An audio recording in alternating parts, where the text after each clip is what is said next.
Bismillahirrahmanirrahim. Alhamdulillahirabbil wassalatu wassalamu ala asyrafil anbiya'i wal mursalin nabiyina Muhammadin wa ala alihi wasahbihi ajma'in. Amma ba'd. Assalamualaikum warahmatullahi wabarakatuh. Para penonton yang dirahmati Allah, alhamdulillah kita berjumpa sekali lagi dalam episod yang ketiga dalam perjalanan haji, di mana kita bersama Ustaz Hakim juga pada hari ini. Apa khabar Ustaz Hakim? Sihat Alhamdulillah. Ustaz Ismail apa khabar? Alhamdulillah. Baik-baik. Kita pun Alhamdulillah. bergembira lah. Akhirnya kita dapat berperbualkan pada hari ini episod yang terakhir, dan juga details-details yang kita nak tahulah tentang last apa yang terjadi pada haji tu. Okay.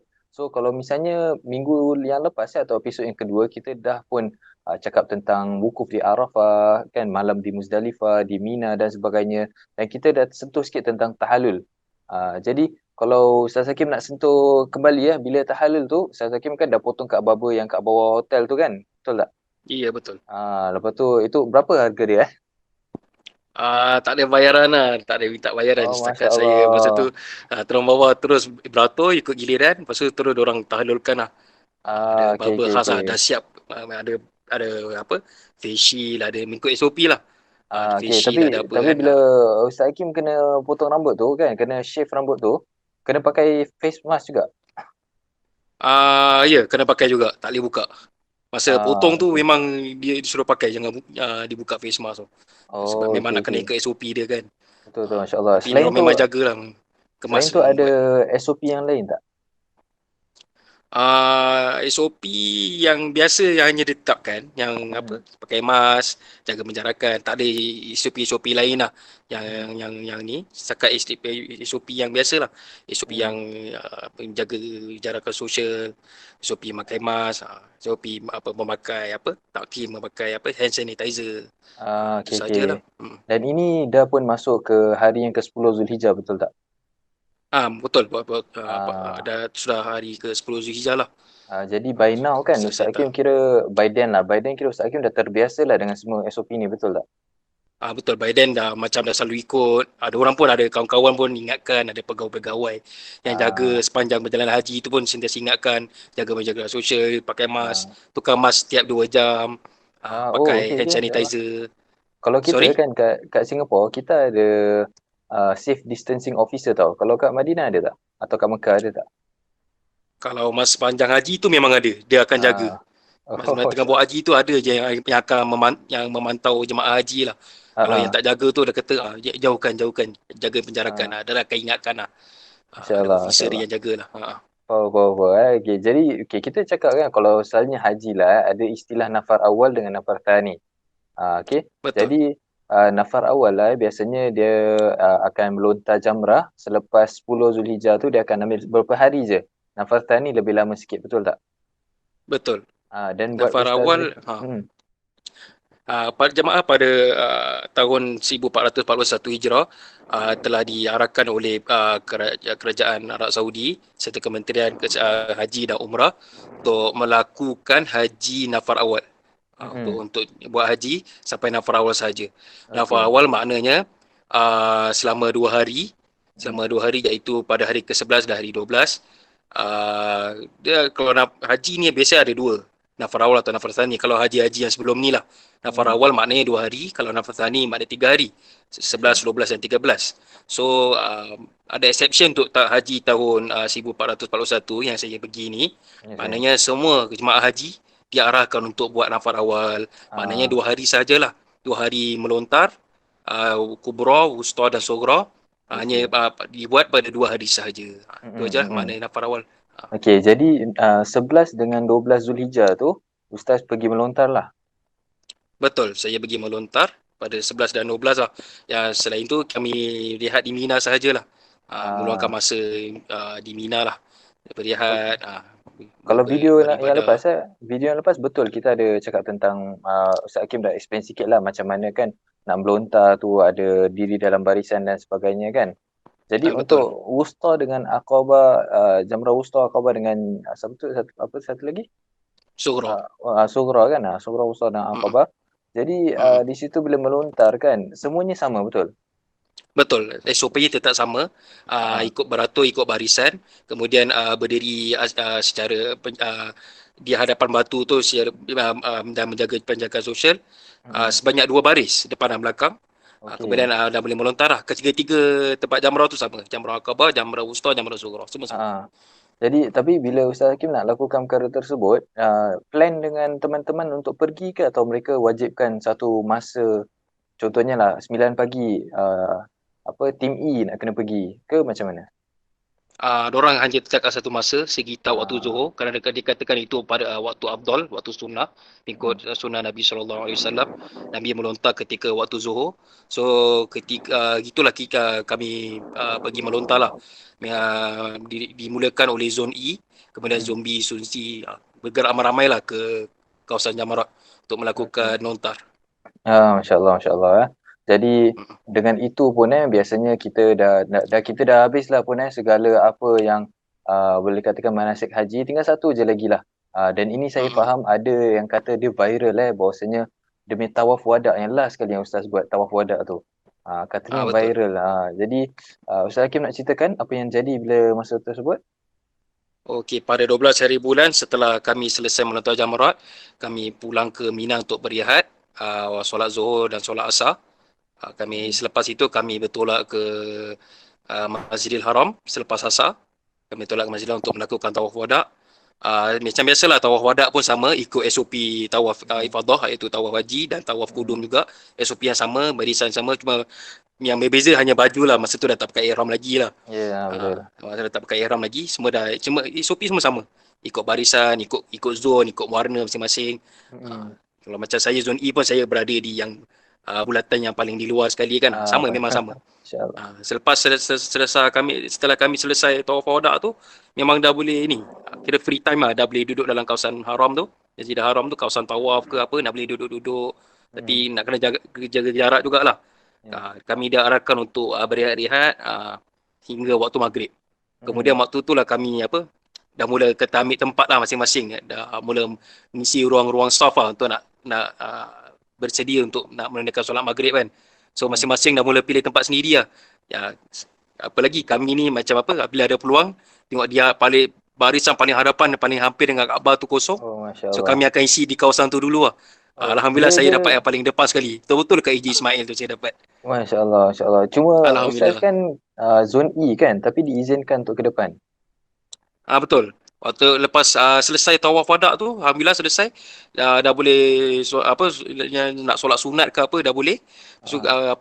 kata dah boleh rehat. Terus boleh rehat. Kata Oh, okey. duduk-duduk santai ha. Santai tu, Jadi masa santai tu ada pegawai-pegawai yang jaga jugalah.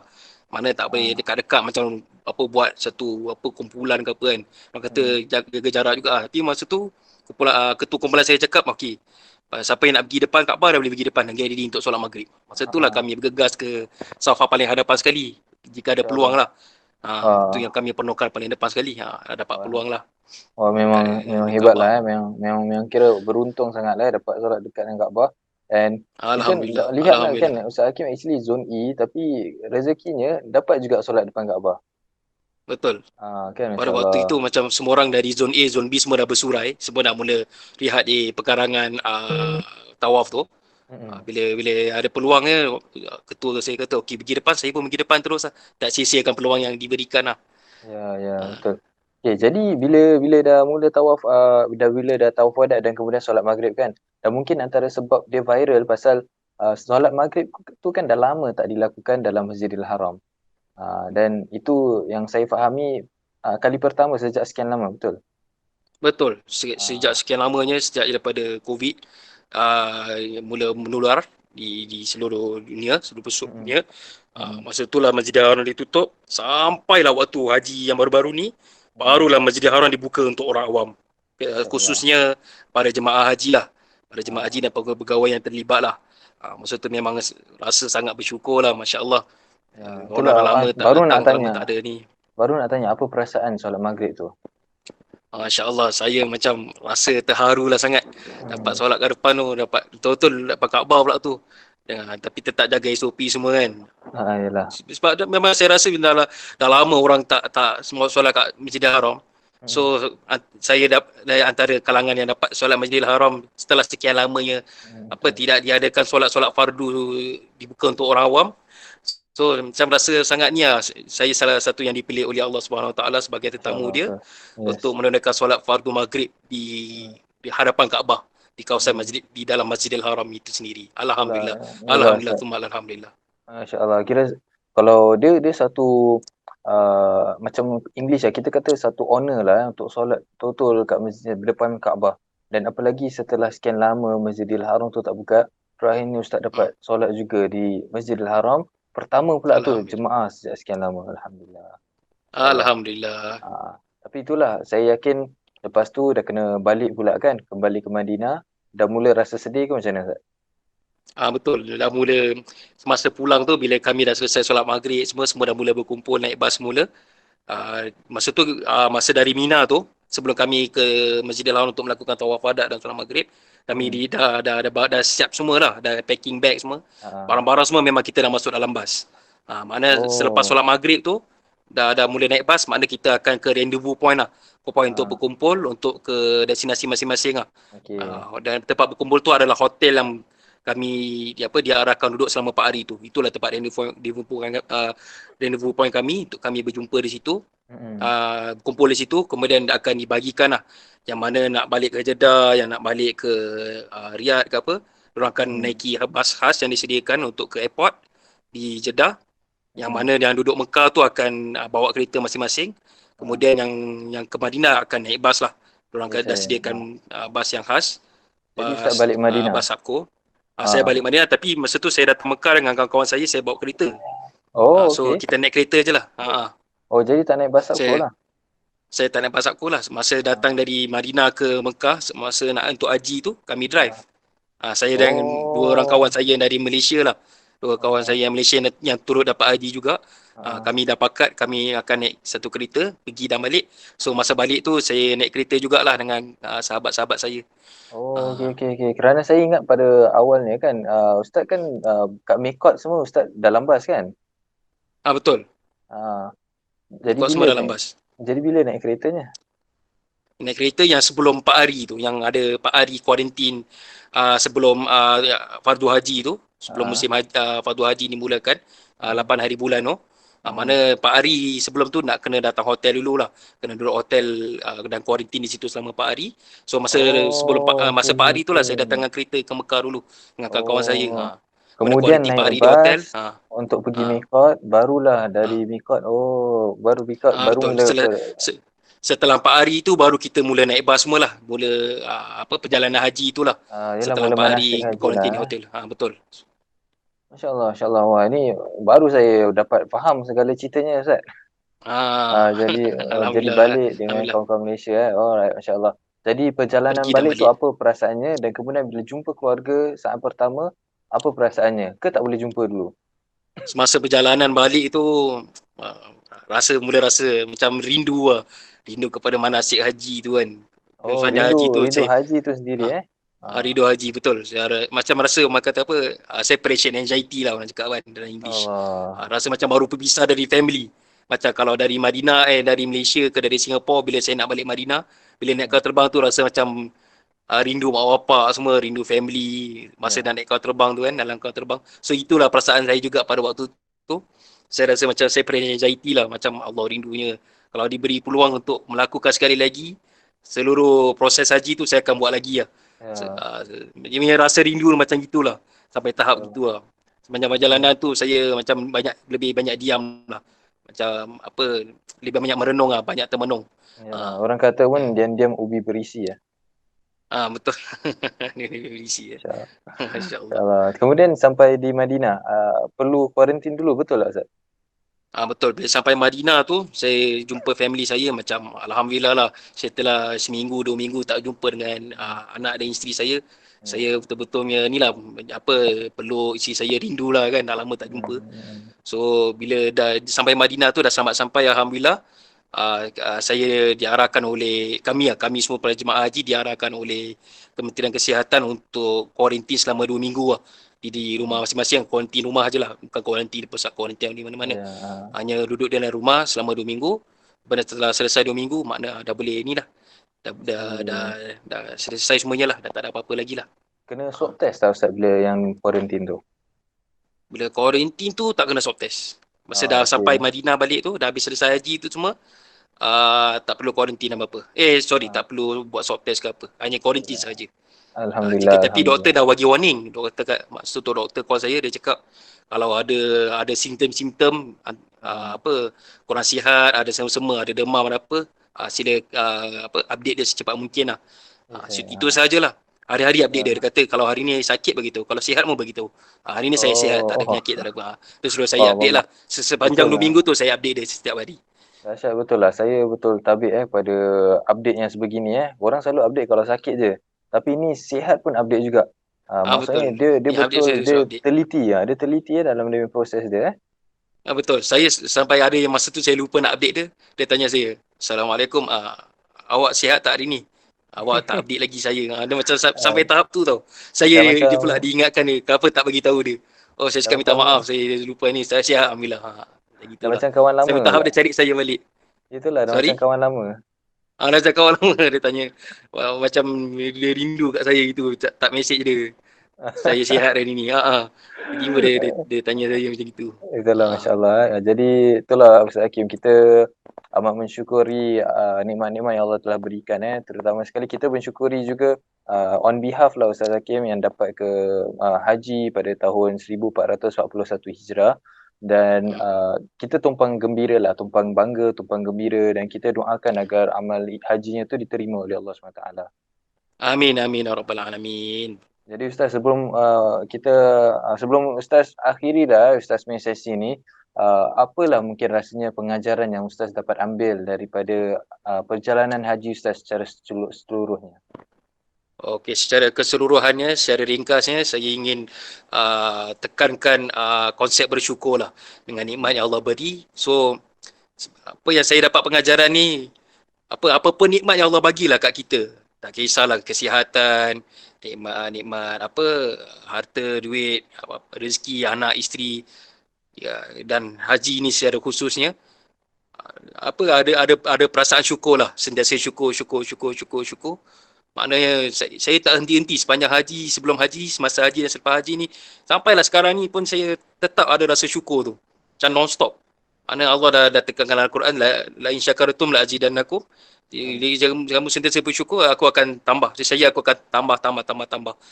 Segala nikmat tu kepada kamu. Itu yang Hmm. saya pegang lah, antara konsep saya yang saya pegang. Kemudian antara yang lain yang saya boleh tekankan adalah rasa redha dan sabar Hmm. sepanjang haji. Sepanjang perjalanan haji ada kesusahan, ada apa, liku-liku lah orang kata yang saya Hmm. hadapi, yang Hmm. saya sepanjang haji, sebelum haji, selepas haji semua. Hmm. Saya rasa bersabar lah. Ini saya anggap ujian daripada Allah untuk Hmm. saya kuatkan diri saya lagi untuk menempuh segala halangan dan rintangan semasa haji. Hmm. Kemudiannya dan sifat redha tu sendiri, saya dapat pergi haji. Kemudian ada rasa sedih itu jugalah sebab saya apply haji dengan isteri saya, tapi saya Hmm. seorang yang dapat, isteri saya Hmm. tak dapat. So di situ saya ambil yang pengajaran saya ambil adalah rasa redha lah. Saya redha dengan takdir ilahi, takdir Allah Hmm. Subhanahu Wa Taala Hmm. terhadap kami sekeluarga. Saya seorang dapat, saya redha, alhamdulillah. Si saya mungkin tahun ni belum ada rezeki dia, mungkin Hmm. pada tahun-tahun yang lain insya-Allah akan datang rezeki dia. InsyaAllah, So insyaAllah. itu sajalah peringatan atau tazkirah ringkas yang saya boleh ambil daripada InsyaAllah. sepanjang haji ini. Itu saja. InsyaAllah, insyaAllah. Terima kasih banyak Ustaz Hakim. Saya rasa peringatan yang amat baik sekali dan perlulah pada setiap yang mendengar ni untuk juga menghargai, mensyukuri nikmat Allah SWT dan meredai segala baik dan buruk yang ditimpa dalam hidupnya. Okey. Jadi terima kasih banyak Ustaz Hakim. Kita Sama-sama, akan kasih Ustaz. insya-Allah gitu mungkinlah kalau ada peluang yang akan datang kita akan undang Ustaz sekali lagi untuk mengongsikan sikit sebanyaklah perjalanannya dalam arena-arena yang lain jugalah insya-Allah Ustaz. InsyaAllah, insyaAllah dengan izin Ah, Allah Subhanahu Wa Taala. dan InsyaAllah. buat penonton pula insya-Allah lah kita telah pun dengar pada daripada Ustaz Hakim tentang perjalanan hajinya lah dan mungkin kalau boleh saya tambah sedikit bahwasanya haji ni adalah satu ibadah yang agung sekali. Walaupun kita nampak yang Ustaz Hakim diberikan rezeki untuk lakukan haji ni, kita tak tahu, kita nampak semuanya baiklah. Kita tak tahu apa yang mungkin kurang atau apa yang challenging tentang haji tersebut. Tapi percayalah bahwasanya nikmat yang Allah berikan tu pun kadang ada dia punya keperitan juga yang kita perlu lalui. Dan walaupun kita nampak orang tu lalui perkara yang baik, kita nak cemburu dengan dia, perlu ada batas jugalah, kan. Saya rasa kita lebih patut tumpang gembira sama-sama, dan kita doakan yang terbaik agar kita juga bila kita doakan orang lain, malaikat katakan kamu juga akan mendapati perkara yang sama. Okey, dan InsyaAllah lah apabila COVID-19 ni kan, sebelum pandemik ni dah habis insyaAllah, kita pun dah boleh pergi haji. Saya nak pesan juga pada penonton yang mungkin yang masih belia lagi, yang masih muda lagi kan, kalau boleh apply je lah untuk pergi haji. Janganlah kita nak tunggu sampai mungkin dah lanjut usia dan sebagainya baru kita nak apply untuk pergi haji. Kalau bukan haji pun umrah lah. Okay, kita kalau ada peluang, kita ada kemudahan, kita ada financial kita kuat contohnya, maka kita teruskan. Kenapa? Kerana kita tak tahulah ajal kita bila. Itu yang pertama sekali. Betul tak Ustaz? Betul, Ustaz. Yang kedua pula ialah kita ni tengah sihat dan Allah SWT katakan nikmatan mambunun alal nas lah atau alal insan. Okay, dua nikmat yang selalunya kita lepas pandang, iaitu as-sihah wal faragh. Kita punya kesihatan dan juga kita punya kelapangan yang kita ada. Dan tak ada syak lagi bahawasanya haji tu ganjarannya besar, umrah tu ganjarannya pun besar juga. Okay, ada riwayat yang katakan ganjaran haji dan umrah adalah syurga tu sendiri. Tak nak ke kita dapat ganjaran yang besar macam gini? Tentu sekali lah kita nak kan. Jadi perlulah kita usaha, perlulah kita kejar opportunity yang ada. Selepas ada COVID-19 ni, insyaAllah kita lakukanlah apa yang kita mampu. Kalau kita belum ada kemampuan dari sudut kewangan, kita kumpullah duit. Kalau kita rasa macam kita kurang sihat, kita doa pada Allah dan juga kita tingkatkanlah kesihatan kita. Semata-mata untuk lakukan ibadah ni demi nama Allah SWT. Okay, jadi itulah mungkin sedikit sebanyak yang saya boleh tambah juga lah Ustaz Hakim. Itu sedikit sebanyak yang saya tambah lah Ustaz Hakim. Okey, boleh. Okeylah, jadi saya rasa itu saja yang kita ada pada hari ini. Dan kita doa pada Allah SWT agar kita diberikan kesihatan dan kita dapat menghargai kelapangan masa yang kita adalah. Okey, jadi amin ya rabbal alamin. Amin ya rabbal alamin. Ustaz Hakim tak ada apa-apa lagi Tidak ada apa-apa lagi Ustaz. Okey, saya pun tak ada apa-apa lagi. Terima kasih banyak sekali lagi. Terima kasih juga buat penonton. Oleh itu dengan itu kita mengucapkan wabillahi taufiq wal hidayah. Assalamualaikum warahmatullahi wabarakatuh.